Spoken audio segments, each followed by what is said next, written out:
नमस्कार मुलांनो, आमच्या वर्गात तुमचे पुन्हा स्वागत आहे. भाग 1 मध्ये आपण रमाच्या कुटुंबाबद्दल आणि कुटुंबाच्या विविध प्रकारांबद्दल बोललो होतो. तुम्हाला आठवतंय का? आणि आज भाग 2 मध्ये आपण याबद्दल शिकणार आहोत. कुटुंब वृक्ष आणि आडनाव. कुटुंबाची विशेष मूल्ये आणि चांगल्या सवयी. चला मुलांनो, एकत्र शिकूया. सर्वप्रथम माइंड मॅपवर एक नजर टाका.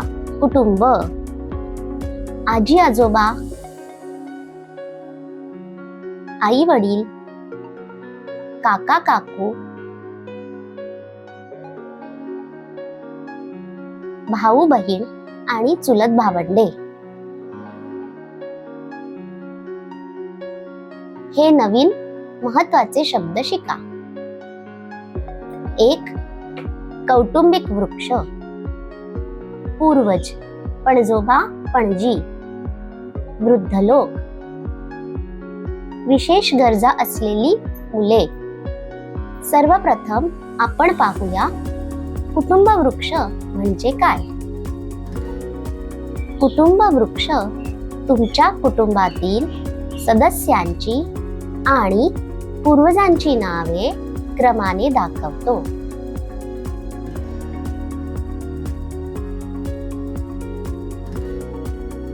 त्यामुळे आपल्या कुटुंबात कोण कोण आहे हे जाणून घेण्यास मदत होते. उदाहरण म्हणून रमाचा हा कुटुंब वृक्ष पहा. रमाचे आजोबा रंगय्या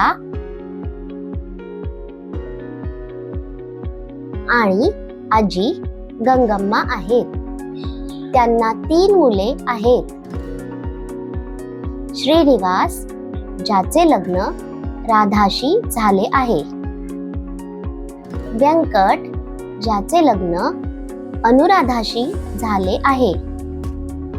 सुजाता, जिचे लग्न रमणाशी झाले आहे. श्रीनिवास आणि राधा यांना 2 मुली आहेत, रमा आणि लता.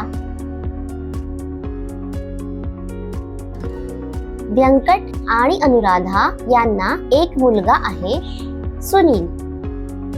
सुजाता आणि रमणा यांना 2 मुले आहेत, प्रसाद आणि अखिला.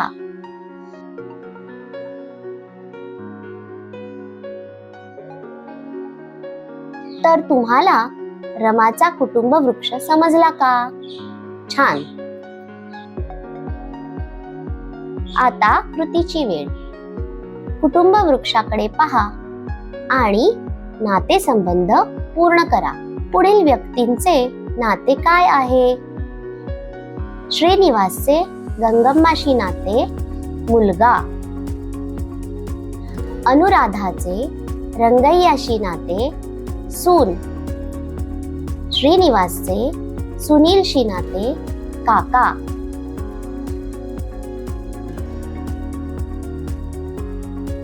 अखिलाचे रंगय्याशी नाते नात.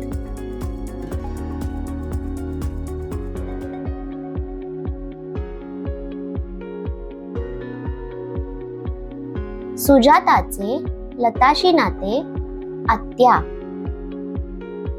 श्रीनिवासचे रमाशी नाते वडील. लताचे रमाशी नाते बहीण. प्रसादचे अखिलाशी नाते भाऊ. सुनीलचे रंगय्याशी नाते नातू.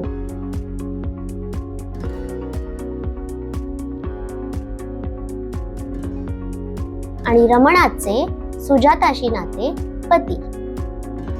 मला आशा आहे की तुम्हाला नातेसंबंध समजले असतील. पुढे आपण पाहूया आडनाव म्हणजे काय. आडनाव हे आपले कौटुंबिक नाव असते. हे असे नाव आहे जे आपण आपल्या आई, वडील, भाऊ आणि बहिणींसोबत वापरतो. यावरून आपण कोणत्या कुटुंबाचे आहोत हे कळते. उदाहरणार्थ, माझे नाव चिलकुरू रमा आहे. रमा हे माझे नाव आहे. चिलकुरू हे माझे आडनाव आहे. माझ्या कुटुंबाला हे आडनाव कसे मिळाले हे तुम्हाला माहित आहे का? माझे पूर्वज चिलकुरू नावाच्या ठिकाणाहून आले होते, म्हणून माझ्या कुटुंबाचे आडनाव चिलकुरू आहे. प्रत्येक कुटुंबाची अशीच एक वेगळी पार्श्वभूमी असते. यातून आडनावाबद्दल स्पष्ट समज येते. पुढे आपण पाहणार आहोत वृद्ध आणि विशेष गरजा असलेल्या मुलांना कशी मदत करावी. तुम्हाला माहित आहे का मुलांनो, अनेक कुटुंबांमध्ये आजी आजोबांसारखी वृद्ध माणसे असतात आणि कधी कधी विशेष गरजा असलेली मुलेही असतात. ही माणसे खूप खास असतात. आपण त्यांच्याशी दयाळूपणे वागले पाहिजे आणि त्यांना मदत केली पाहिजे. वृद्ध माणसे सर्व कामे स्वतःहून करू शकत नाहीत आणि तसेच आपण विशेष गरजा असलेल्या मुलांची काळजी घेतली पाहिजे आणि त्यांना आवश्यक असलेल्या प्रत्येक गोष्टीत मदत केली पाहिजे. काही जण व्हीलचेअर किंवा श्रवण यंत्र वापरतात, तर आपण हे केले पाहिजे. त्यांच्याशी मैत्रीपूर्ण वागावे. तसेच जेव्हा त्यांना गरज असेल तेव्हा त्यांना मदत करा. त्यांच्या सोबत खेळा आणि त्यांच्याशी दयाळूपणे वागा. लक्षात ठेवा मुलांनो, जेव्हा आपण दयाळूपणे वागतो तेव्हा आपण जगाला एक आनंदी ठिकाण बनवतो. चला, आपण काय शिकलो ते पाहूया. आपण आज कुटुंब आणि आडनावाबद्दल शिकलो आणि आपण वृद्ध आणि विशेष गरजा असलेल्या मुलांची दयाळूपणे वागायलाही शिकलो.